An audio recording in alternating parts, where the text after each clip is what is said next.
Today's episode of the BS Podcast is brought to you by SeatGeek, our presenting sponsor and favorite app for buying and selling tickets for sports and music.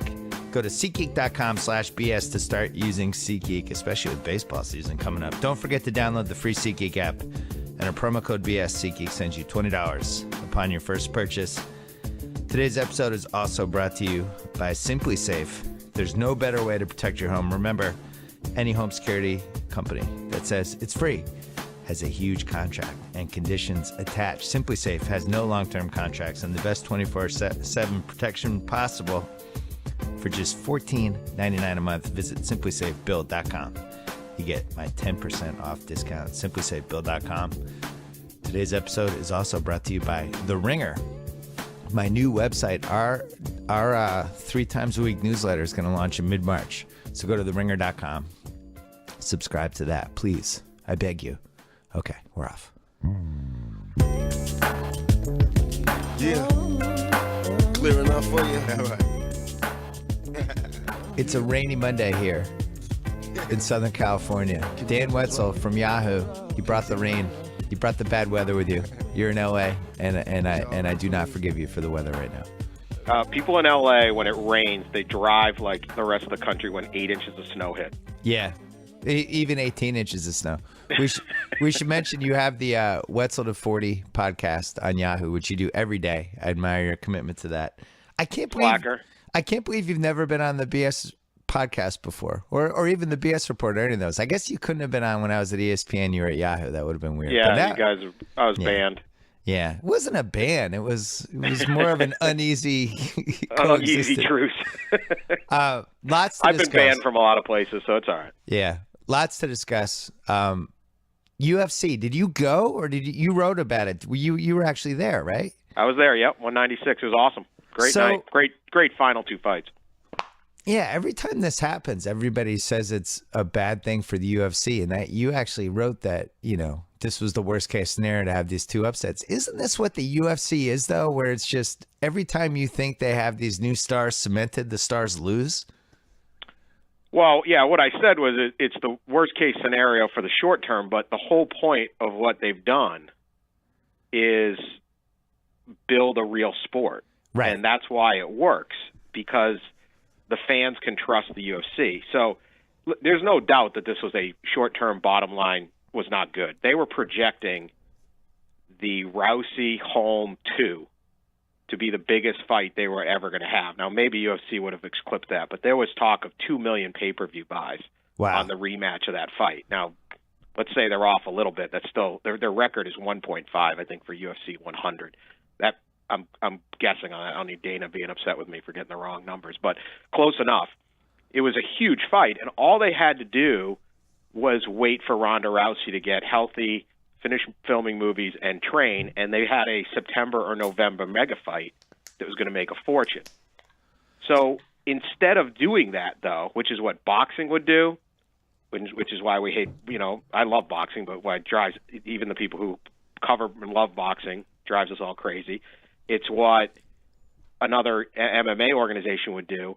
Holm wanted to fight. She's a fighter, and she didn't want to wait. And the UFC said, all right, and they put her out with Miesha Tate, who's a terrific fighter. And boom, Miesha Tate wins in this dramatic way in the 5th round, and then Holm Rousey falls apart. Now, they'll fight at some point, but it's not the same as if you had waited. And Tate Rousey's beaten Miesha Tate twice. So, but that's the fight game. You can't predict this stuff. This isn't WWE. So they lost money, no question, in the short term, but I do think this is why the sport's so good and why there's so many loyal fans, because you go, if you really know the sport, Holly Holm fought a really good fight, and she went out like a champ. I mean, she wouldn't even tap out, which is crazy.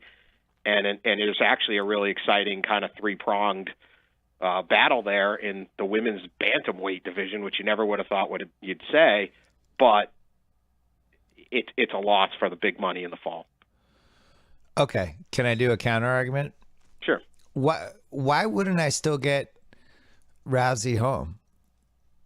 You will, but it'll still be a big fight, but people love that, or at least the mentality in the business is that automatic rematch, especially if Holm stays the champion, would be bigger.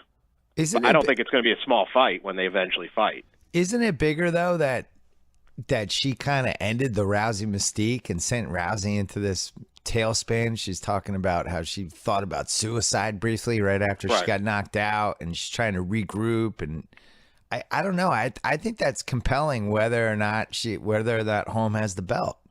What happens if Rousey fights Tate next fall and Miesha Tate beats her? Now Rousey's got 2 losses, and I don't know if there is a mystique. I agree. Most people are going to watch. That's why this works. I mean, look, the last person you want to cry about losing money on Saturday night is the UFC. Right. They took a $2 million company and made it a couple billion. Yeah. So they're going to make tons of money.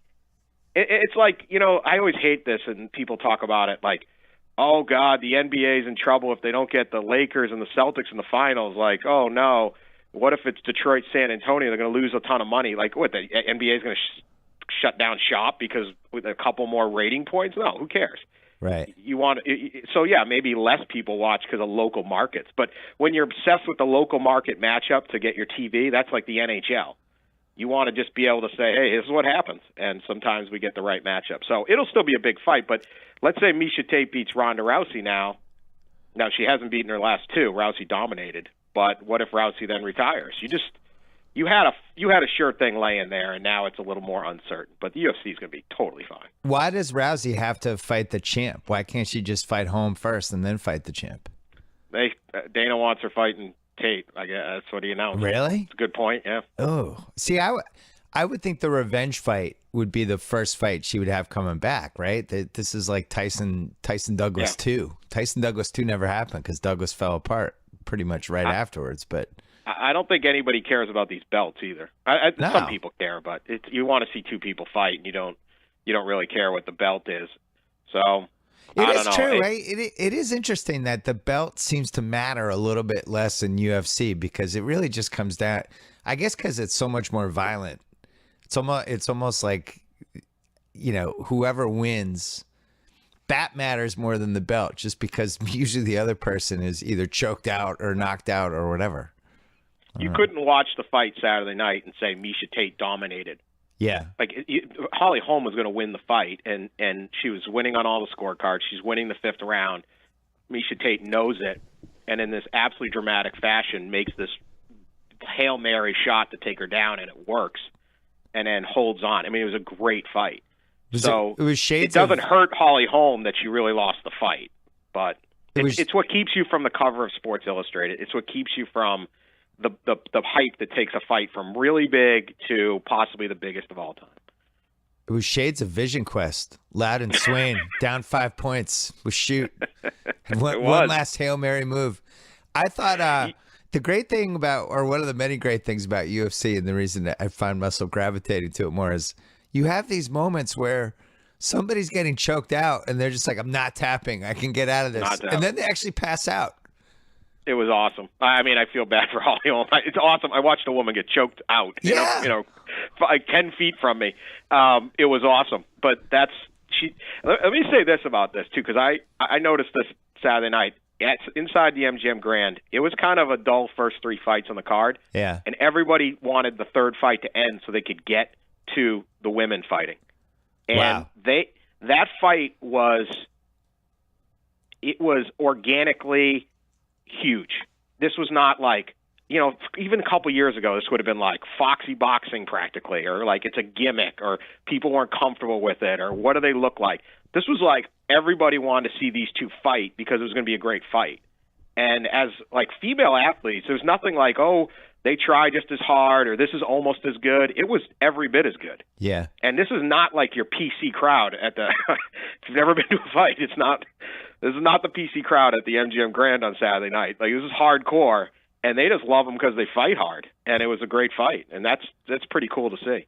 Cousin Sal and I had been batting around if there was some sort of UFC betting strategy, because it seems like, and you know this stuff better than I do, it seems like over and over again, somebody hits to a certain point where they're marketing the hell out of them and they become like the star du jour.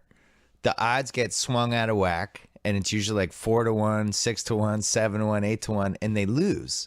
And this has been kind of the defining feature of the UFC these last 10 years. Over and over again, these supposedly invincible new stars just getting upended. Should the odds for these fights, no matter who they are, ever be more than 2-1? No, but they end up betting it. Dana said that after. He said the odds makers in this town are crazy. I think I don't know. Don't take gambling advice from me. And there's probably a really solid analytical look into this somewhere. Well, did you see McGregor? But my guess is bet the underdogs always. The McGregor home 4.25 favorite. Yeah. Both of them losing. If you had bet the other two, it would have been 17-1 payoff. Yeah. McGregor. I mean, this is how crazy the odds were, and I should have bet. I don't think I really can bet on a fight I'm covering. Probably not. Unethical. Yeah. So I didn't, but. McGregor was fighting a guy who's bigger than him. He's up 25 pounds in weight class in 2.5 months, and he's fighting Nate Diaz, who, granted, had no training camp, no sparring, nothing. He's basically just walking in off the street, but he has an incredible chin. You can't knock him. Nobody knocks him out real easy, and he's superior jiu-jitsu and wrestling. It's not even close, and yet McGregor goes off at plus 425. I mean, that's just crazy that it was that high. And sure enough, McGregor beat the crap out of Diaz, but he never hurt him.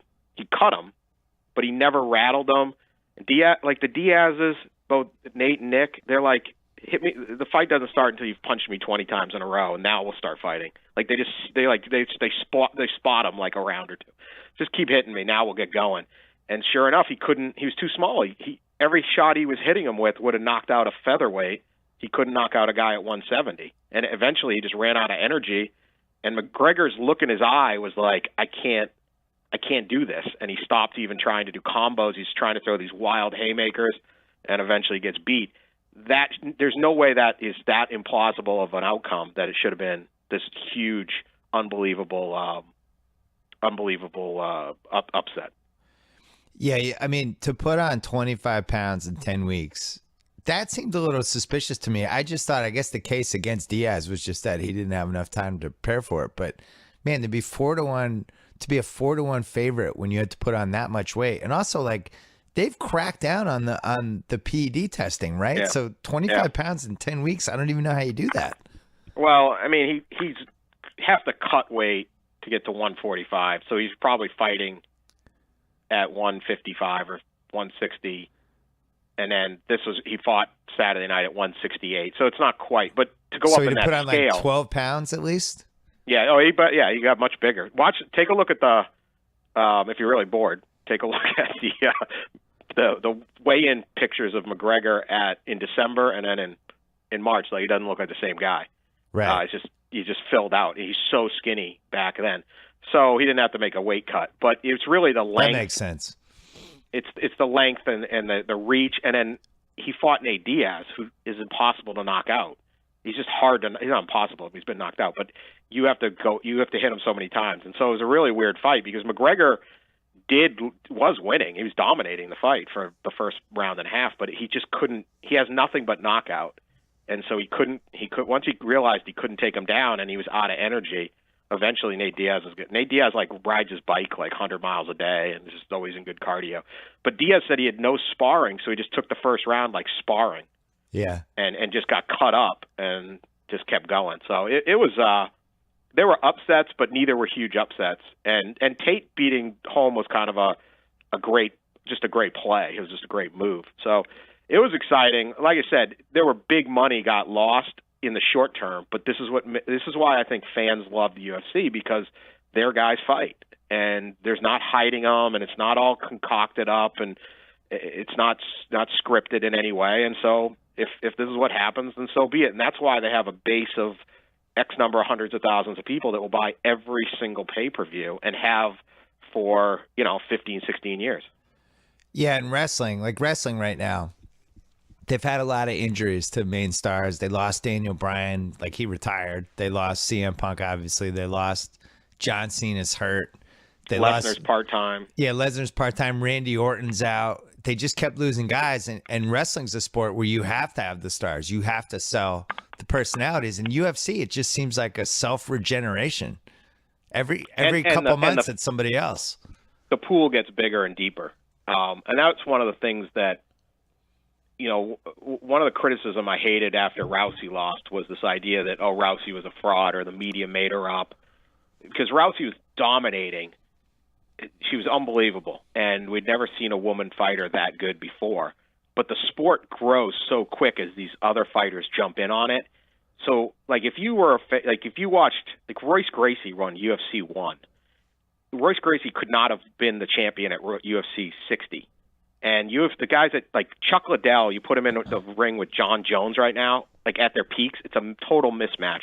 The sport grows so fast that every 2 years it's a whole new level. And I think Rousey hit a little of that where she was great, but all of a sudden, Holly Holm, who's just an unbelievable athlete and, boxing champ, kickboxing, she was a soccer player, she's tall and just all muscle. She spends a year really training, and she improves, fivefold. So all of a sudden, the bar is going up, and Rousey can only go so far with it. So it's not that Rousey was a fraud when she was taking everyone out in 9 seconds. It's that everybody else got better. And I guarantee you in 2 years, there are going to be fighters in there that make Holly Holm and Miesha Tate and these ones look like Quain. And that's just the way the sport goes, because how many women fight MMA? Well, now if you're sitting there saying, hey, I can make millions of dollars doing it, I'm going to get into that. I'm going to try to do that. And that's why the whole thing grows bigger and bigger all the time.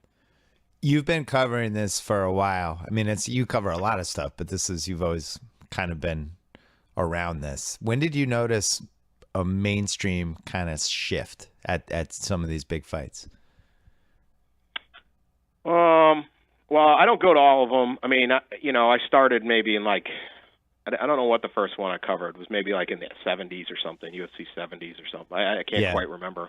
But I think UFC 100 was really big. It stopped, the narrative about it stopped being what is all this? And this is wrong, to just people accepting that it exists. And the human cockfighting narrative. That was kind of gone by 100, yeah. And you started seeing guys like Anderson Silva. I think Anderson Silva was really influential because Anderson Silva was so spectacular, and the way he would win fights were so dramatic. And you looked at him and this guy's unbelievable. Where for all of their charm and enjoyment, the Tito Ortiz, Chuck Liddell era looked like a tough man contest.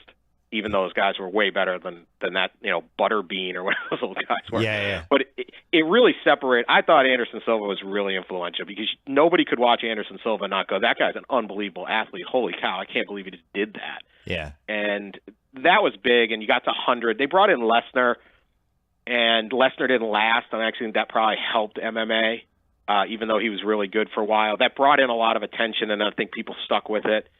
But, I mean, you go back to the old days, I mean, it was comical. They used to have – I always joked there was this company that was a big sponsor was Condom Depot.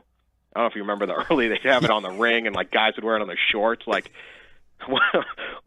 Who needs a depot? What right. is this for? Who's the target audience? And God bless you, man. You need a whole depot? That was their sponsor. And then they had Mickey's Wide Mouth. They were really excited when Mickey's Wide Mouth signed up to sponsor it, And then all of a sudden it got to all right, we got Budweiser. Or I don't even know who sponsors them anymore, but it's big companies. And that changed. That was a big deal too, because it just took the comedy out of it. Although it was pretty funny to watch. It used to feel like you were watching, it was I used to go over my friend Gator Anderson and Troy's house to watch, and be 10 guys crowded in a house watching the pay-per-view, and it felt like this underground thing you're watching, nobody else in the whole city would want to watch. And so there'd be a couple viewing parties, and that'd be it. And there was no one to discuss it with. And at some point, it just tipped the thing. Mandy Moore was the only celebrity that would go. The most bizarre celebrity that would go to all the fights was Mandy Moore. I never understood that one. And then at some point, it started. All the bars started showing it. But I think Silva and Lesnar were really big on that. I remember. I think in 2002, I wrote a column about going to a UFC fight or a pay-per-view. No, it wasn't a pay-per-view. It was just a card. It was in either Mohegan or Foxwoods. Me and my buddy J-Bug drove down. Yeah. And yeah, it was definitely a certain type of demo. It was a pretty fascinating night, and I think I think now it seems like it's branched out more. Do you see kids at these things? There's some, very few. I actually was walking in, and there was a dad with his daughter who was probably about 10. And we were coming in early, and the undercard is like, they fight for like 5 hours. That's the other thing. It's pretty, like, if you're really into it, and there's a few thousand, there's probably 5,000 people there the whole time.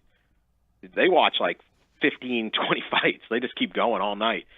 And this girl, we were waiting because it was in between a round, like the round was going on, so you had to wait. And she said she was looking around and she saw like a 5-year-old. She goes, "Look, Dad, I'm not the youngest person here."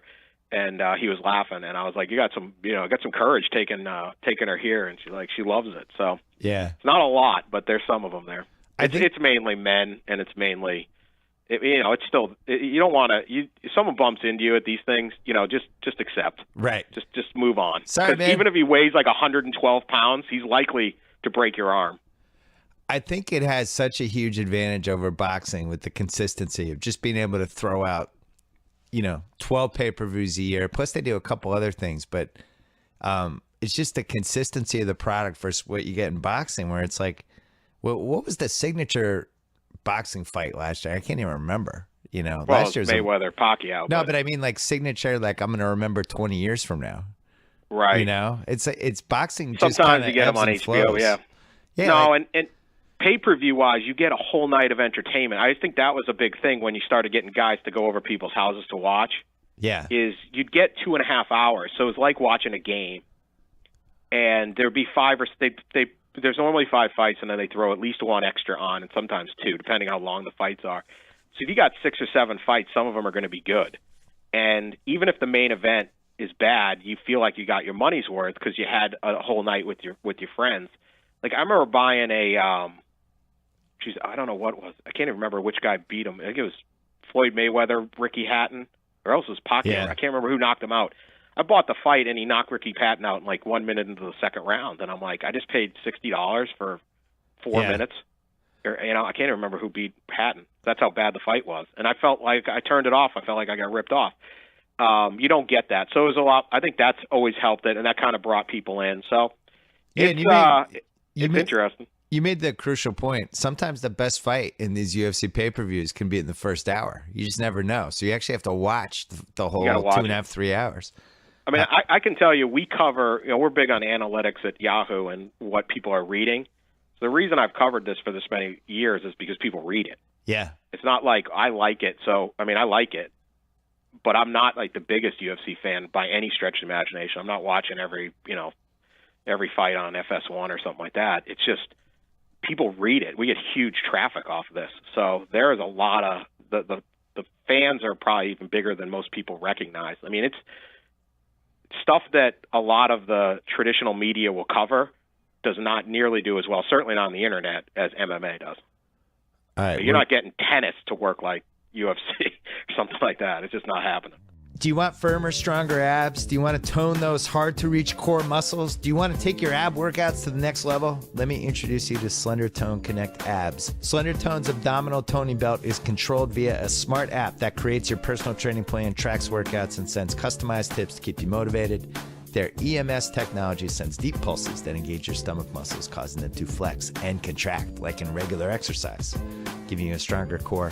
Join the 100 out of 100% of users who reported firmer, more toned abs with real results in 6 weeks. There's even a money-back guarantee. Visit slendertone.com today. Receive 20% off using offer code BS at checkout. Speaking of fitness, it seemed like, is it fair to say UFC had a little bit of a PD problem there for a while, and they've gotten rid of most of it? It's fair comment. There's a lot of guys' wives were getting HGH shipped to their house. Let's just put it that way. I don't know. Yeah, obviously they were, and I mean they say that it's solved. Yeah, I have no idea. I'm not naive. It's the one. This and boxing to me are the two sports that the most have to be clean, because it's one thing to hit a baseball 500 feet off a guy. It's another to, you're attacking him. You can kill him. You can injure him. There can be no tolerance to it. But the idea that it isn't going on, they're doing everything they can. They outsourced it to USAT. They basically just said, we're not doing it. Here's the federal deal. It's about as good as they can do, but they could probably do better. I don't know, but I'm not naive to think it's not going on. I'm sure it's going on. Anytime there's money at stake, fame, people are going to cheat. It's human nature. Yeah, and especially if the drugs are ahead of the testing for it. Right, which they always will be. How many Deflategate columns did you write over the last 15 months? Oh, about 100. I don't know. I wrote in 2015. I bet you 60% of the things that I wrote, if not more, and I write a lot, had something to do with the New England Patriots, either between their actual football team and like winning a Super Bowl, Deflategate, or the Aaron Hernandez murder trial. It was just like, this is the greatest team. The 30 for 30 or whatever you put one out, whatever your new thing's going to be. Yeah. On that 2015 Patriots is going to be the greatest. Murderers, Deflategate, and the whole thing. I wrote a lot of Deflategate, but again, people are fascinated by it. It's got a huge audience. People sit there and go, "How can you keep writing about that?" I'm like, well, every time we write it, tons of people read it. I found that thing to be fascinating. I'm someone who goes down the rabbit hole on certain stories, and that was one of them. But the swing of how, look, like almost everybody else at the beginning, I thought, oh yeah, they totally did it, right? And then all the stories, all the leaks come out, and they look even more guilty. And why wouldn't these guys take a little air out of the ball? And it totally made sense. And then the way the Patriots fought back, I mean, you had Belichick doing this just unprecedented press conference, and he's quoting My Cousin Vinny, and then Bob Kraft shows up at the Super Bowl and does this press conference where he says, by the end of this, the NFL is going to apologize to us, and storms out. Like, this was wrestling, right? And then the Wells report comes out. It looks terrible until you actually read the Wells report. And if you read the Wells report, and it is not easy to do, because I've always said I think they purposely wrote that thing in terribly. It's really hard to read the Wells report, and these are really smart people, so they know how to write. They purposely wrote a confusing document to try to hide what they had. It's a sign of weakness. And if you really read it, and you read it over and over, and you take notes, and then the scientists come in, you start going, oh my God, this doesn't really add up. Then Goodell blows the whole case in May when he has the Patriots basically give up. And he could have just closed the case, and Kraft basically says, take my draft picks. We're just going to fall on our sword. And all Goodell needed to do was take that as a global settlement and let Brady off the hook. And instead, he naively says, no, I'm going to take Brady down too. And then you bring in the NFL PA, who's not going to fall on their sword, and you bring in Jeffrey Kessler, who's a great attorney. And then you get Judge Berman, who starts releasing these transcripts and documents. And now everybody can read even more stuff, and you realize how much the NFL case is a joke, and it just goes on and on. And then you have the oral argument. So it's been an unbelievable soap opera if you really follow it. I get most people are like, this is the boringest story. This is the stupidest story ever. Who cares? But if you're into the minutia, it's actually pretty fascinating. And then it flipped again last week. Just when I thought the Pats might be able to get their first round pick back and Goodell was going to have to apologize, all this stuff. Now you have the hearing last week. 3 judges need to be convinced one way or the other, and a 2-1 verdict either way is going to solve whatever the appeal is. And from the way people read how the judges were asking their questions, things they were saying, it seems like they're leaning toward the NFL, which is incredible to me. Explain this. Well, I don't think they're ever getting their first round pick back, because even when they make this ruling, it'll be after the draft. I think that thing's gone, and that's a big loss for New England, yes. Particularly when they're so close to a Super Bowl again, and the window is so tight. To lose a first round potential difference maker is significant. And it limits their ability to move up, because that second pick is almost you can't miss on the second pick, and you're down picks. It's a bad loss for him. And Brady could still end up suspended for 4 games, which isn't anything anyone wants to deal with either. But so they go into this appeal, and it's a 3-judge appeal process, and they were supposed to argue all of the laws of an arbitrator and what role does an arbitrator have, and was the law of shop and things like that. It's everything that wasn't to do with did the deflator go in the bathroom or not. So it wasn't supposed to be about the evidence, and yet, and again, this is why this is such a wild case. They make it about the evidence, and they start grilling Kessler on this stuff. And some of their proclamations, the judges were crazy, and they're just saying, "Oh, it's overwhelming. Seems very convincing evidence, or compelling, if not overwhelming evidence, that the balls were deflated." Like every scientist that's looked at this thing says the exact opposite. And the NFL repeats this ridiculous argument that Tom Brady. Let me start with this thing, because this is one of the more interesting things for any NFL fan. Was one of the reasons Goodell upped the punishment on Brady and upped the charges on Brady was he said in their interview when Brady went to New York to meet with him, Brady claimed that in the days after the Deflategate thing broke, he never talked to John Jastrzemski, the equipment guy. Then all of a sudden the story breaks. They talk like 6 or 7 times, and at no point did Brady say to him, did they discuss the news that was floating out there that, oh my God, we're getting, people are saying we're cheating. And Goodell said that doesn't make any sense. That feels like a lie. And when he came out with that story, I wrote a column saying that does seem like a lie. Like, how could you not go, what the hell's going on, John? Like, how could you not discuss it at all? It's just totally ridiculous.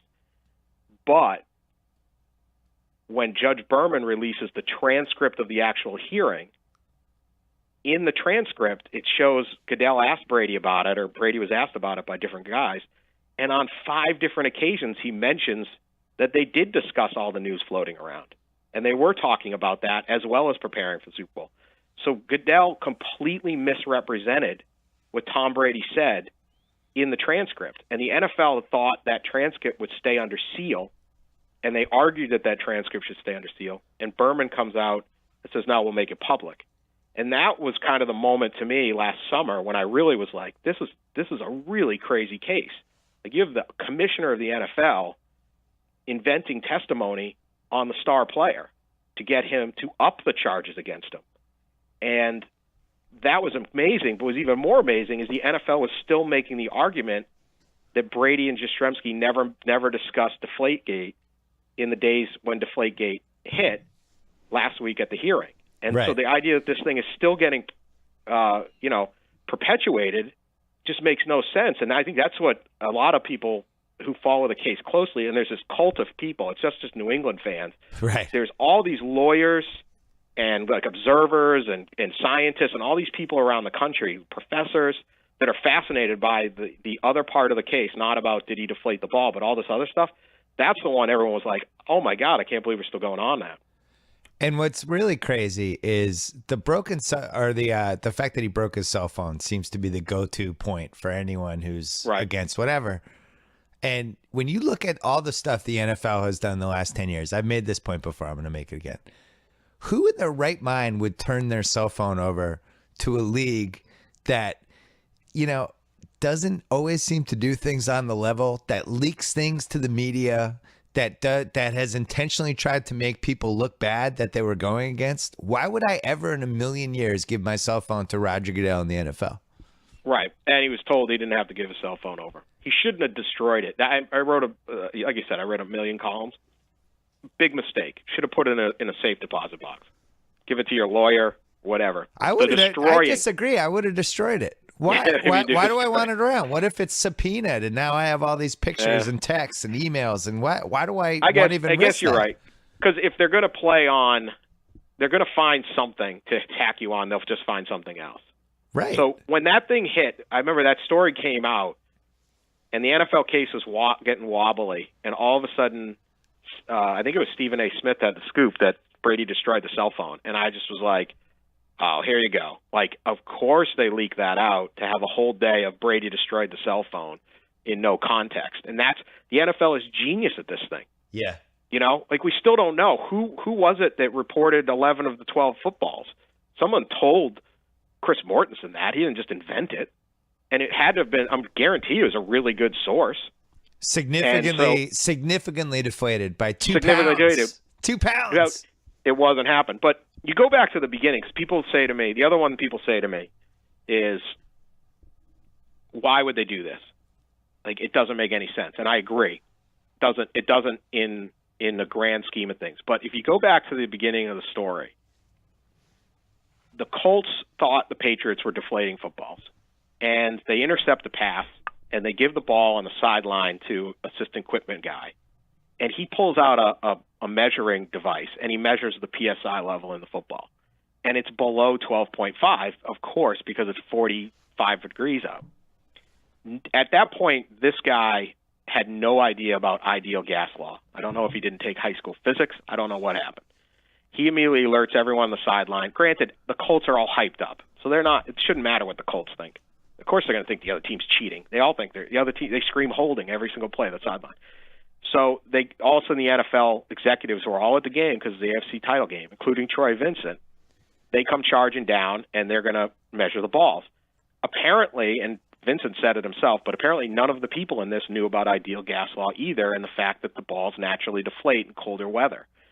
At the time, it seems they thought a football below 12.5 PSI is an automatic cheat.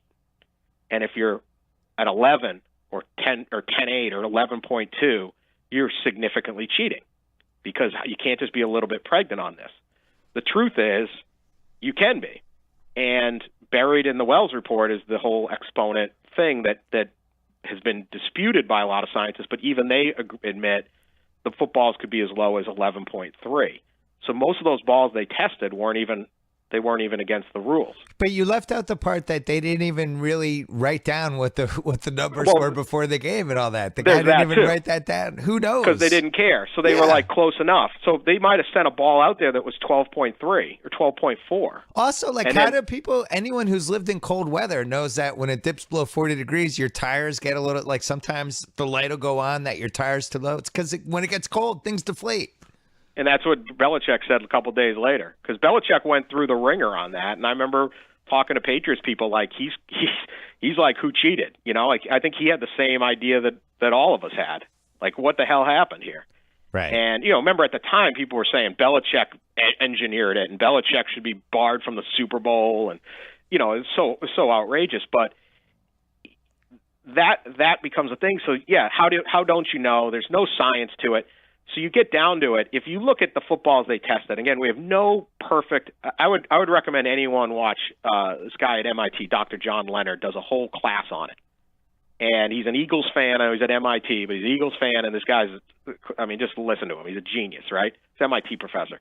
He'll blow the whole thing up on YouTube for you, and does it a lot better than I do. And the more scientists you talk to on this that say it didn't happen, the balls weren't deflated.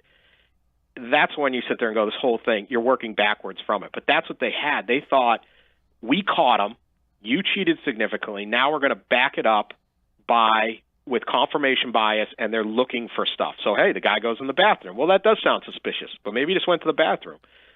8 months before, he called himself the deflator, one of them did. Tom Brady's giving him gifts. I mean, that was something the federal judge was on. He's giving inducements, these gifts. Every single player in every professional sport locker room for 50 years has given locker room attendants gifts. Like, that's how they pay the guys. I knew a Boston Red Sox bat boy when I was in high school, and he'd come back with gloves and bats and everything from the visiting team. That's how they paid him. Go get me a McDonald's. He'd come back, and they give him a baseball. Yeah. So, I mean, this has gone on forever, but the judges don't get it. But anyway, back to the thing. They just were so focused on they cheated because there's a cliff. If you're under 12.5, you cheated, when in fact you didn't. And if you look at what the NFL proposed, there's only a few footballs that are below even their low standard. And again, we have no base measurement. But you would have to have, say, 4 footballs, I think it's 4 footballs or something like that, would be, instead of 11.32, they're like 11.2, which means the deflator would have had to gone into the bathroom and taken the most minuscule amount of air out of the football to get from 11.3 to 11.2. It's idiotic. It's impossible and idiotic. Like, you just go, that's it. And then you go, what did that have to do with anything? They wouldn't have done it. And think about all the things Brady has to do before a football game. Why would he care that the balls were 7.2% more deflated right after they got checked? I mean, is this really something that's going to enter his brain at any point? It's even 1%, Bill. It's less than that. Of course not. It doesn't. If you get away from the first wave of narrative and then everybody piling on. You remember those 2 weeks after the AFC title game? It was like ban Brady from the Super Bowl, ban Belichick, no Hall of Fames. Like, it was over the top. And that's the NFL plays the media perfect because the media now is like Twitter and people yelling and quick analysis. And then, 4 months later, we put out this completely confusing document that's, hundreds and hundreds of pages long. Nobody reads it. Those that do start having questions. It literally takes. I hear people go, "Oh, I read the Wells." No, like how long did it take you to read it? Because it should have taken you a couple days if you really read it. And I'm doubting that just every single sports talk radio guy read it like that. And then it takes months later for the scientists to start reconstructing it, and all of a sudden, all this time later, you kind of have the facts. And what should scare any other NFL fan, I don't know if it's scare, but should be of note, is this is only still being brought up because we're talking about Tom Brady. And Tom Brady fought back. And he's famous, and it's the Patriots. If it's just another player on a team, nobody cares. Well, I still wonder if there's a chance he's going to sue the league because I think you could make a 100% accurate case that this has hurt his reputation and his standing. Like, I watched the first episode of Mr. Robot, and in the first 10 minutes, Brady gets lumped into this cheater bad person montage with like OJ. And it's like, this clearly did hurt his reputation. People do think he cheated. And if he didn't Suffolk County jury. Yeah. Suffolk County jury. I like my chances. I'll take the case. I'm not even a lawyer. Yeah, seriously. Totally cheated. We'll put that thing in. It's a great point. He buried the knife. He buried the needle. So your gut check take, does he get a 4-game suspension or not? I think he might. I think he might too. I think he might. I'll never. People think I don't know. I don't know what to say. Like, people think I got like a tinfoil hat on. I'm like, let me ask you something. Do you want to believe every scientist in the world or Roger Goodell? Like, right. How are you on the other side of this? I get it's fun that the Patriots got caught cheating. Like, it's a great story. People hate the Patriots. Right. Well, they hate anybody successful. That's why so many people were excited that Peyton Manning got. We're discussing stuff from Peyton Manning 20 years. Oh, look, he's not as good of a guy. That's our emotional. People consume news through emotion. Well, they want to be confirmed. That guy's not that great. Ha ha. So I get all that, but if all the scientists say it didn't happen, and Roger Goodell says it did, and you really want me to take Roger Goodell's word for it? As Boston fans, we get it, because if this had happened to the Yankees in the late 1990s and there was some sort of maybe cork bat Jeter thing, but the bats had been replaced and deep down you knew he didn't do it, but Jeter might get screwed over, I would have been like, yeah, give him the chair. Who cares? I would have been so fired and they'd up. be saying, duh, Jeter did. Who cares? Right. It was like Roger Clemens getting. Everyone's like, oh, good. Yeah, Clemens cheated. So it's emotional, and most fans, they shouldn't want to read the Wells report. Do something better with your life. Like, this is my job, so I did it. But you should just be like, yeah, most people are just tuning in on the TV. They just hear it a little bit, and that's fine. That's how it should be. But that's why they can manipulate so much stuff. But it was orchestrated. It's fascinating. I mean, I look at Michael McCann teaches a class up at UNH on it. Yeah. I mean, can you imagine something becoming a class? We're talking about the slight deflation, possible deflations of footballs in a 45-7 football game. We have to go, but give me. We didn't get to talk about Trump University or Ben Simmons. Give me 1 minute. Trump University. Give me 1 minute about Peyton Trump? Manning. No, Peyton Manning. Oh, okay. Anything? Peyton Manning, I think that because of all the crap lately, people are forgetting how great of a quarterback he was and his ability to change the games. He was basically his own offensive coordinator, and you talk to Belichick, Dick LeBeau, Rex Ryan, all the really great defensive guys he went up against, and he drove them nuts because they would have a play called, and he'd stand there and yell Omaha 400 times, and then 3 seconds left in this play, he'd switch the play and get 8 yards and first down.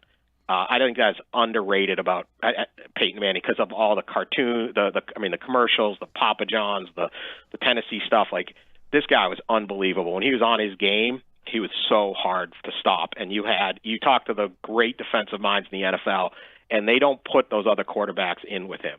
It was like Manning and then all these other guys.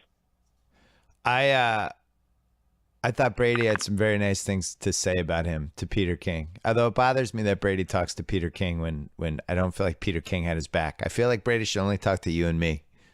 And that's it. I don't think he should talk to any other reporters or writers.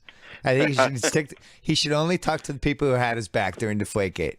But I liked what he said about just how great Manning was, and how he changed the game. And I thought it was shocking that he said how many games of Manning's that he's watched. He made it seem like he had watched every Peyton Manning football game.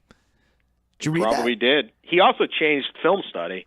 I'll give you a real quick one that I wrote about. Was I think it was the 2010 AFC title game. The Jets were beating the Colts like 17-6, and Manning was struggling. Rex Ryan was killing Manning with all these. He would switch up who was. This was the start of the D lineman dropping back into coverage, and they just had Manning confused. And Manning got up to the line, and he saw a formation he remembered from watching a 2005 Ravens game when Rex Ryan was the defensive coordinator. He recognized the formation, audibled, hit Cauley for a first down. Next play, same thing, hit Cauley for like 46 yards. The next play, hit him for a touchdown, and the whole thing switched, and he won the game. All because he saw something like that. This was like 6 years earlier in a different team, and he recognized it. And later Rex talked about it, and he just like, I don't know what to do. He's so good that no other quarterback would find that out. And I think he pushed Brady into that. Now every guy is a film geek. When there were film geeks before, but there were a lot of guys just out there saying, I got a lot of ability, I'm just going to throw it around. Now they all study everything. This quote Brady had about him was really illuminating, I thought. He said, the way he played football, the way he was consumed by football, all the mental energy he had to use, and I mean every day of the year you're thinking about it. Imagine what he must feel like with all that pressure off. 12 months a year, the time commitment, the mental commitment. I can tell you it never leaves you. You're constantly trying to be better, constantly striving to learn more. Think about how long he's been a great quarterback. For Peyton, the pressure's probably off for the first time. Imagine how that feels. And to me, that quote said more about Brady than Manning. Yeah, jealous. But I think Brady's like, I don't know what my life would be like if I didn't have that pressure 365 days a year, and I'm not ready to find out. I think Brady's going to play until he's like 52. I think we're going to have to carry him out. Yeah, I think Manning was like that too. When you read the most fascinating part of this whole Manning thing is I don't think he wanted to retire. I think he wanted to keep playing, and I don't think he had a good offer. I think Denver wanted to get rid of him.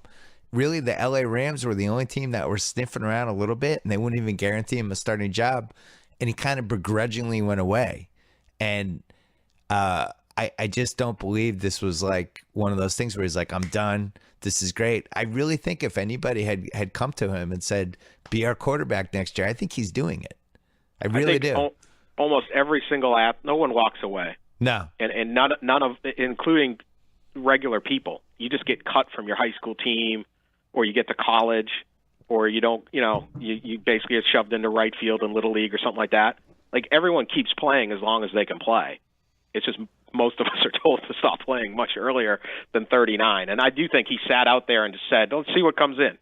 Maybe someone comes in with a great offer, and I'll take it. I agree with you, because it's all-consuming to these guys. And everyone else that says, just go in the broadcast booth, sell your pizzas. It's not the same. It's just not the same. I feel cheated because I was so excited to watch Peyton Manning on the LA Rams next year with Jeff Fisher going 7-9. It's like this Joe Namath kind of ending for him, because horrible. I'm a diehard Boston fan. I wanted it to end badly for Peyton Manning.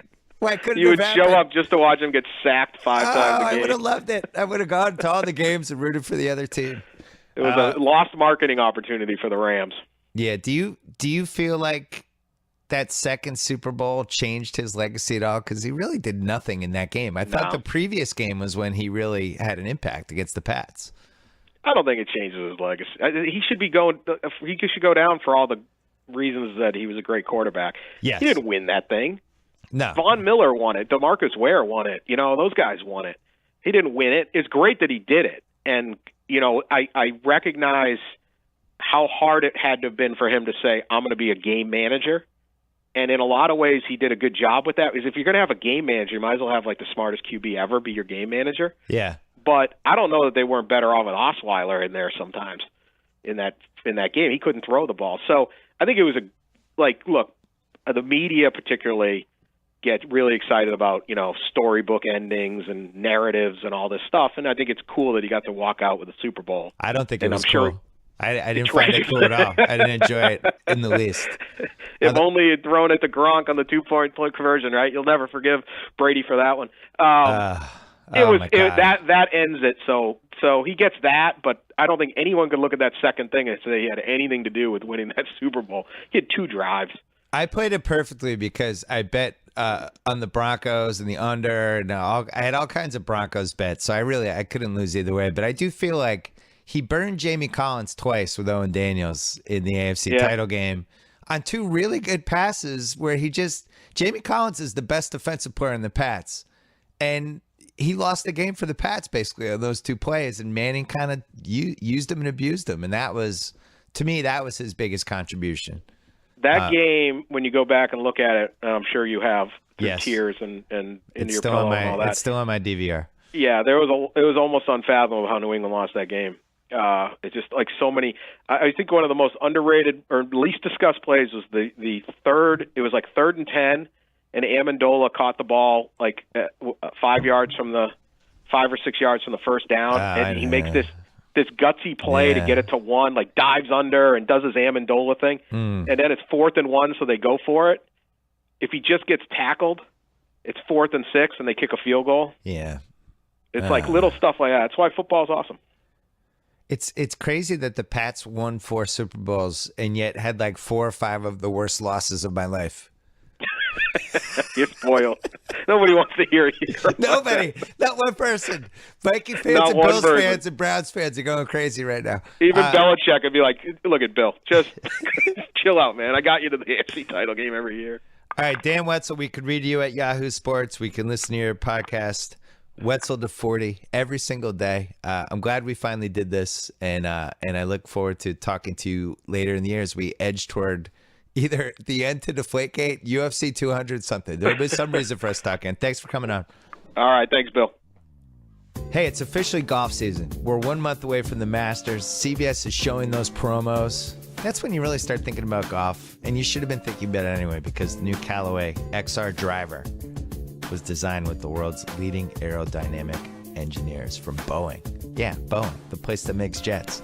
They wanted to find the most speed possible on a drive. So their new XR driver has a larger head, a hotter face, a streamlined shape, and an extremely forgiving driver. You want an extremely forgiving wife and an extremely forgiving driver. Those are the 2 things I've learned in life. I took the XR driver to the driving range in January, and I thought somebody laced my Blue Bottle coffee with PEDs. They might have, actually. I can't rule it out, but it's fantastic. And you know who's using it already? Phil Mickelson, who's had a resurgent 2016 so far. It's Masters. I don't know. I might put some money on him to win the Masters. Anyway, so visit CallawayGolf.com for more information on the new XR driver. You can buy it. You can brag about it. You can impress your friends with an exaggerated story about how you teamed up with Boeing to have a better drive. The new XR driver from Callaway. Forgiveness meets fast. All right, we're bringing on my dad because I know he wants to say goodbye to Peyton Manning. Dad, where did Peyton rank among the scariest QBs we've ever gone against for you? I would have. That's exactly what I would have said to that question. Of all my years watching football, teams coming in to play the Patriots or us on the road, nobody came close to scaring me as much as Peyton Manning. Really? Yeah. Not even Elway? No. It just seemed like, and I know we won some of those games, but I think particularly the last 5 or 6 years, we lost some games we never should have lost. and Manning always seemed to be in the middle of something, a last-minute drive, an improbable pass that we just missed intercepting, him changing plays at the line of scrimmage. It just drove me crazy, and I just always thought there was some aspect of him where he was very confident playing the Patriots, and it made me nervous. I would still, for me, the top three are Elway, Manning, and Marino. Yeah, well, Marino killed us. I would maybe Marino is number one because I can't even ever remember beating Marino until he turned into a mummy near the end. But the first 10 years, we never beat him ever. The difference for me with Marino, and certainly I agree that I always felt Marino had a number, and that what he and Manning certainly had in common, the quickness of their release, getting rid of the ball before we could get to them. I mean, we had very few sacks against either of those guys. The difference for me with Marino was our teams weren't very good back then.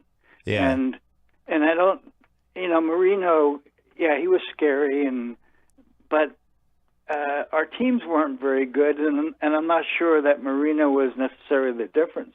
We weren't good. So we beat him once.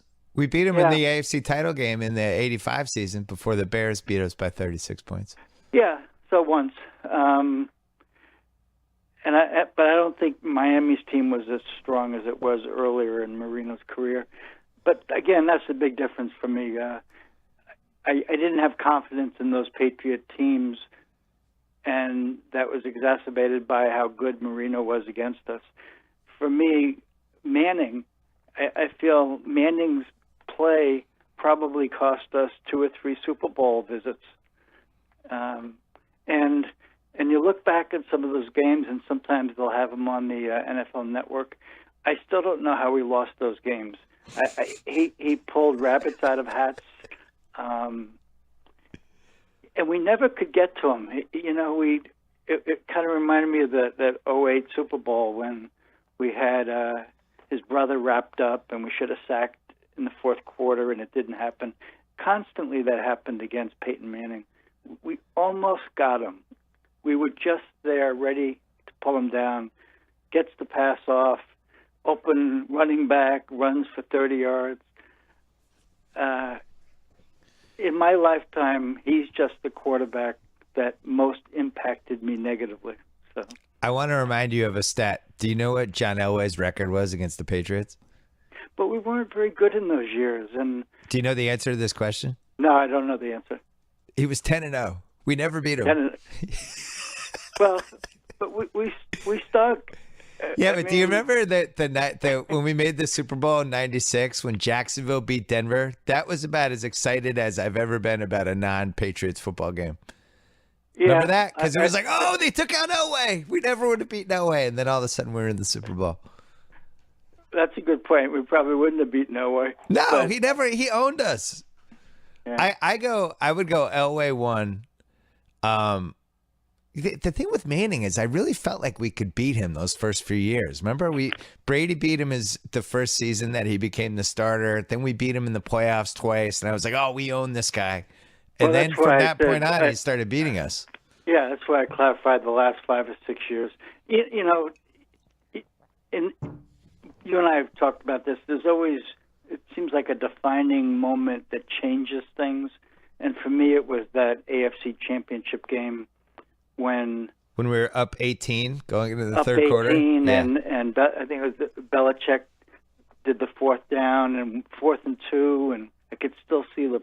No, that was a different game. You're mixing games. Okay, well that one too, but the one you're talking about is the 4th and 2 was like in that was a Sunday night game. Okay, and which is the one you're referring to? Well, the 06 AFC title game That was we beat San Diego in San Diego the week before when we were underdogs. That was the Rashay Caldwell season. We had nobody. Brady had nobody on the team. Oh yeah, we had no wide receivers. We had no running backs. We had no anybody. That was Brady's greatest year. Lawrence Maroney, Rashay Caldwell, Jabbar Gaffney, and Ben Watson. Right. And we still should have won. Well, because ESPN hates the Patriots, they never show any Patriot. You know, they have those ESPN2 greatest games. Right. There's never been a Patriot win. It's always like Super Bowl 42. It's always the Colts AFC title game. It's like whatever the 5 worst Patriot losses ever, they're always on ESPN2. I agree wholeheartedly that it's always a game where Manning pulled it out at the end and we lost. Yeah, you never see like the game when we beat Manning 20-3 in the snow in the AFC title game. That's not on, or whatever round that was. That's never on ESPN2. But my list would have Peyton Manning, Dan Marino, and John Elway. So Elway's like, I beat you 10 out of 10 times. What else do I have to do? Well, again, the key for me was we probably had one good team in those 10 years, so he should have beat us. Whereas for Manning, in the last 6-7 years, after the 2004 Super Bowl, we had good teams, and always standing in our way was Peyton Manning.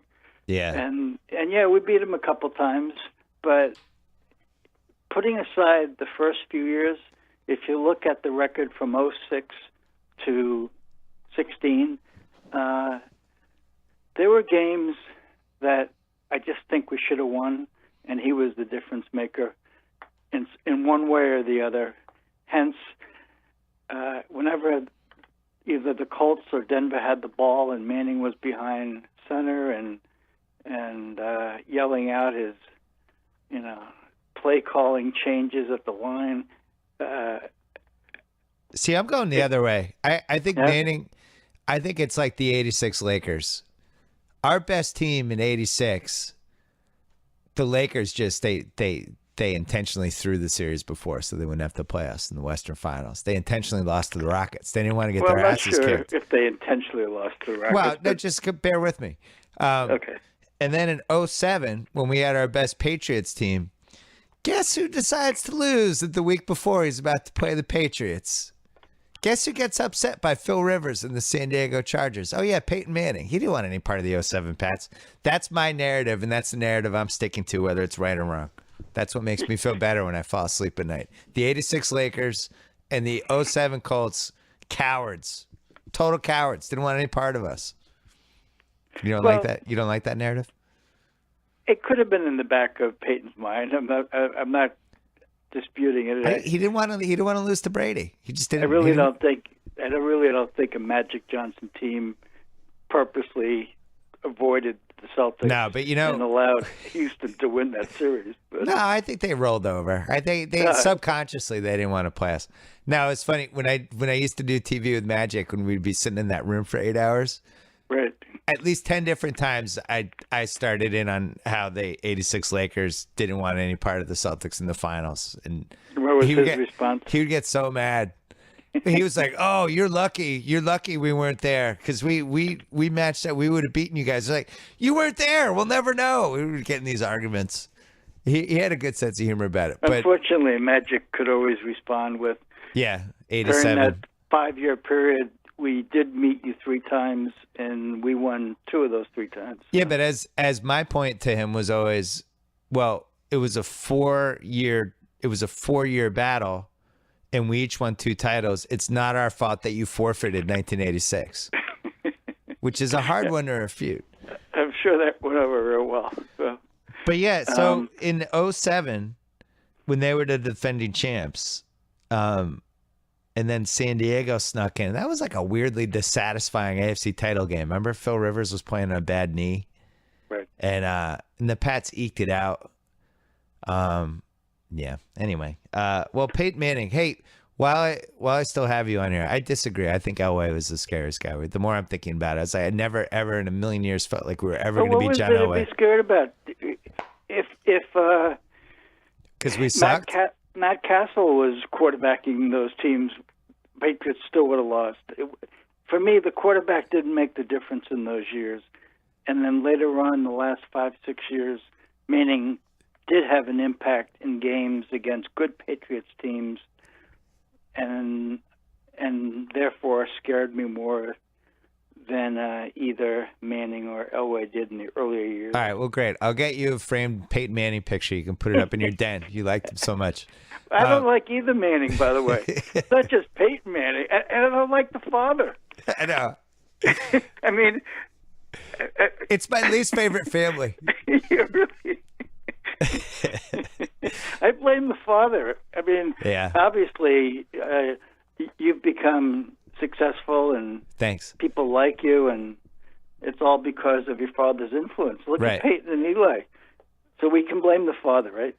That was one of the best mailbag questions I ever got, was this guy who came up with this fake movie about two Patriot fans going back in time to try to kill Archie Manning before he had Peyton and Eli. It's a great idea for a movie. We would have had 10 Super Bowls. Yeah, we do. Brady would have just millions of trophies. Really? All right, I like that idea. It's a good movie. Yeah. While I have you on here, just very quickly, Holy Cross is in the Patriot League Finals on Wednesday.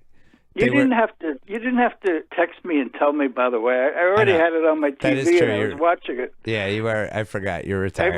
It was circled. It was although I have to admit, holding Army to 38 points, it was a weird game, wasn't it? They're playing a 1-3-1. The best thing about watching basketball like that, after I just watch mostly NBA and watching like the Warriors and all these slash and kick teams that have just mastered offense, and then you watch, the Patriot League semifinals, and Army is just completely flustered by a 1-3-1. Nobody knows what to do. They don't know how to attack it. And I was thinking, like, if you played a 1-3-1 against the Warriors, Steph Curry would have 120 points. It helped that Army missed 15 layups, and right. I really enjoyed when they scanned the crowd and they showed the small section of Holy Cross rooters. That was great. And, those are the parents, right? Oh yeah, it was.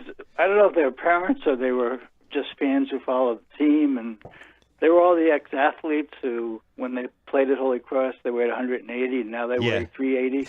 It was a very interesting crowd with their purple shirts on. A good rooting section. I liked it. It was definitely. What are our chances against Lehigh? So Lehigh's record is 17-14, and they won twice, which means they were a 500 team during the season. I'm feeling pretty good. Well, they beat us twice in the regular season. I did look that up. Well, it takes a while for Bill Carmody's offense to really set in. I think one of our key players missed 18, 16 games, something like that. We had a couple of really good-looking players out there. That freshman point guard, the lefty, he was very good. And that Malachi kid, he could really leap. I'm optimistic about our chances Wednesday night. We've been watching Holy Cross basketball because that's where you went to college, and that's where I eventually went to college. But we used to watch the games on Channel 27 when I was a kid. Right. So it's been 40 years of Holy Cross basketball for me. And we've never really had a good coach. I hate to put it that way and put it so bluntly, but never have really watched Holy. Even when Ralph Willard, when they made the tournament a couple times, I never felt 100% comfortable with the in-game stuff. Did you? No, which, I like they interviewed the coach after the game, and I was impressed with his poise and the comments that he made. Not having seen them play all year long, I'm puzzled by how they lost 19 games, because they were well coached yesterday. They were very well coached. Yeah, how do you lose 19 games? They must have taken a while. Maybe with the freshman point guard, and they had another freshman. It took a while to get them acclimated, but they certainly looked cohesive yesterday, and I look forward to the game on. Holy Cross could make the NCAA playoffs with a 14-19 record. I think we're going to be a 16 seed. The good news is there's really no good college basketball teams. So, Tate, are there 4 scary 1 seeds? No, not really. At all.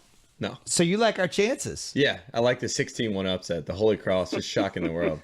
It would be the greatest moment of my life. It really would. If we were the first team to go 16 seed over a 1 seed, that would be it. I'd retire from sports.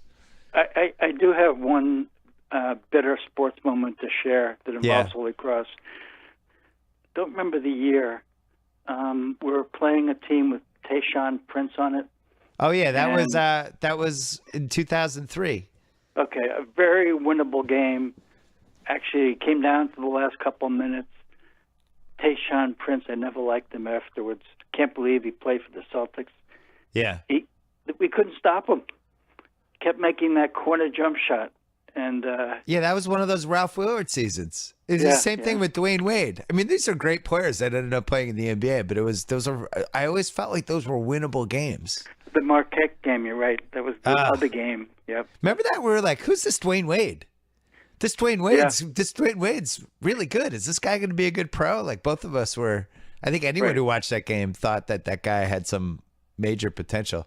Right. Hey, the Nets keep winning, and every time they win, it breaks your heart. And you hate Brook Lopez. If you saw Brook Lopez, would you try to trip him so he could miss the last 20 games? Well, I mean, in the beginning of the season, we said, when is the stress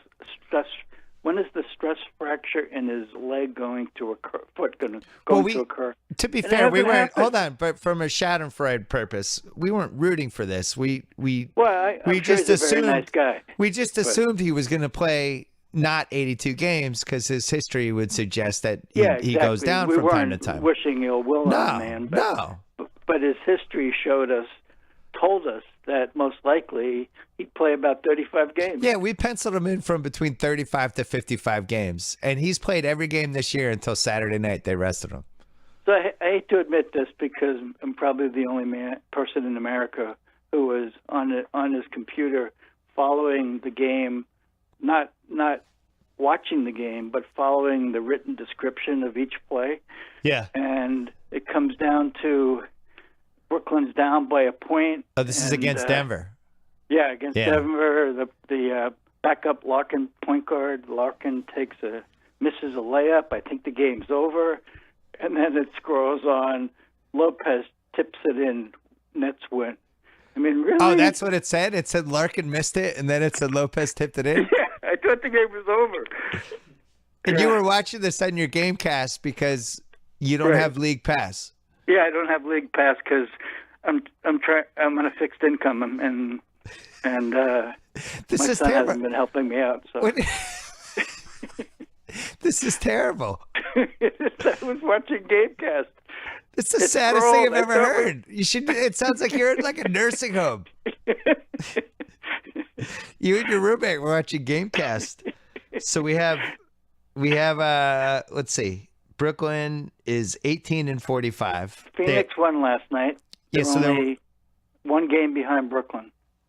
No, Phoenix is 17 wins. Brooklyn has 18 wins. I know. They're one game. So Phoenix is, how do we say, behind or ahead? I don't know. Behind because, Brooklyn's 4. That's a good point. It's our perspective. They're behind because Phoenix needs to win 2 more games. Right. In Phoenix, Alex Len's been playing well lately. Right. And then Minnesota's at 20 wins. And well, that was a big game for them to rest Lopez and Young because they're playing Minnesota. And then the Lakers are getting a little bit frisky. Just a tiny bit. A little bit frisky. A little bit. They beat the Warriors? That was an amazing game yesterday. Yeah. Crazy game. If the Warriors are going to go 4 for 30 from three-point land, I think Holy Cross could beat them. It's just, I think Curry was, 1 for 10? It was the classic day game after a Saturday night in L.A. for the road team. I don't know where they went the night before, but I can't imagine it was an early night. I personally, if we could just stay in the top 5, I'd be happy because I'm not positive that you could get the 5th pick in this draft and you might end up getting the best player. I think it's one of those. It would really, you're right. The ping pong balls. If somebody beyond the top 5, 1 or 2 teams leapfrogs, then you're stuck with the 6th or 7th pick. Then we're in that. That's happened to us with Marcus Smart. We had the 4th spot and we went back 2 spots. Remember didn't we? Right. Or we lost that.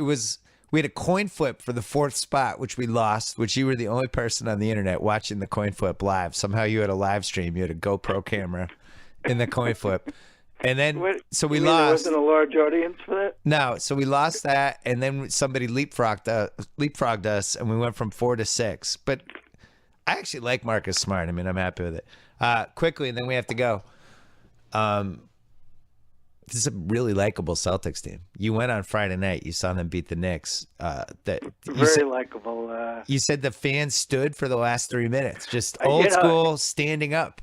I just can't remember the last time that happened, except a Cleveland playoff game. And certainly I hadn't seen it happen in the regular season this year. But it was about 2 minutes and 45 seconds to go. It was back and forth. We had come back. We scored a basket. The crowd stood and never sat down, and was really loud and very supportive. And it was a great crowd. And it was interesting because there were a lot of Knicks fans there, as you know, when the Knicks come in to play Boston. Yeah, a lot of the blue shirts in the crowd. People who bought scalping tickets or season ticket holders put the tickets online, and the Knicks fans bought them. That's your move. And they were kind of loud and obnoxious, as you would expect them to be. So it was nice to shut them up. Hey, can you troll? Great crowd. Can you troll the Knicks fans really quickly and tell them how unimpressed you were with Porzingis? Well, I was impressed with him in the first quarter, and then I forgot he was even playing. He did nothing out there. After the first quarter. Oh my God! But I did read the next day that he hurt his leg somehow. So that's a disappointing ending. He's very impressive physically.